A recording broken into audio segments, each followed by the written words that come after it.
Right now, you are doing something no other animal on Earth does quite like you. You are listening to a voice in your head. It narrates your experience. It plans what you will say next. You did not choose to do this. It just happens. And for most of human history, nobody could explain why. Language feels so natural that most people never question it. But here's what nobody tells you. Language should not exist. It is one of the most improbable things that has ever happened on this planet. To understand why, you need to go back 300,000 years. Your ancestor walked on two legs, carried tools, cooked meat over fire, and for hundreds of thousands of years, never said a single word. So, what changed? Anthropologist Robin Dunbar spent decades trying to answer this. What he found was not romantic. It starts with something you do every single day without realizing it.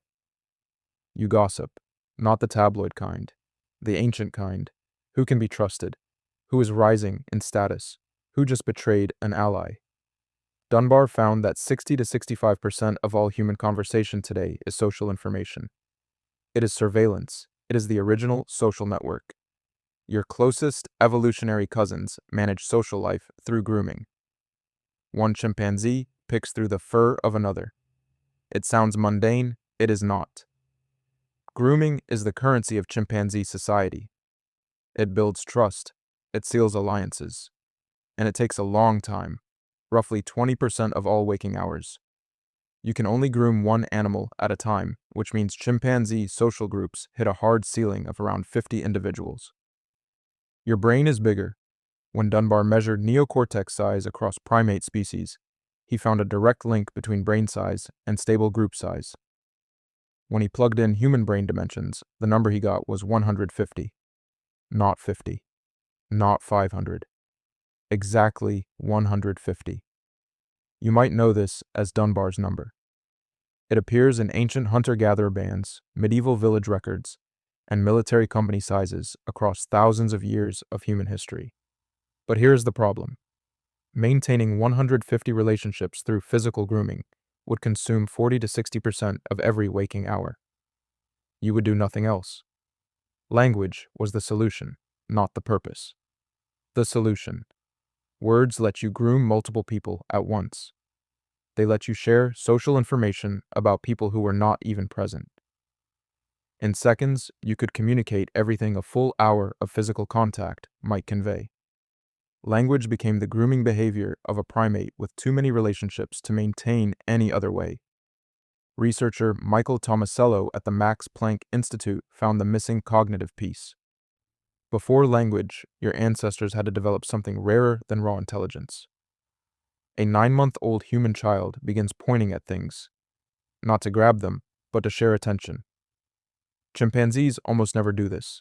They point to request, not to share an experience. Tomasello called this joint attention, the understanding that another mind exists, that you can point at something and another being will follow your meaning. That is the foundation on which language was built. The body paid for it too. Researcher Philip Lieberman traced the descent of the human larynx. In most mammals, the larynx sits high in the throat, allowing simultaneous breathing and swallowing. Yours descended. You choke on food at a rate no other animal does. The only thing that justifies that cost is what the descended larynx made possible.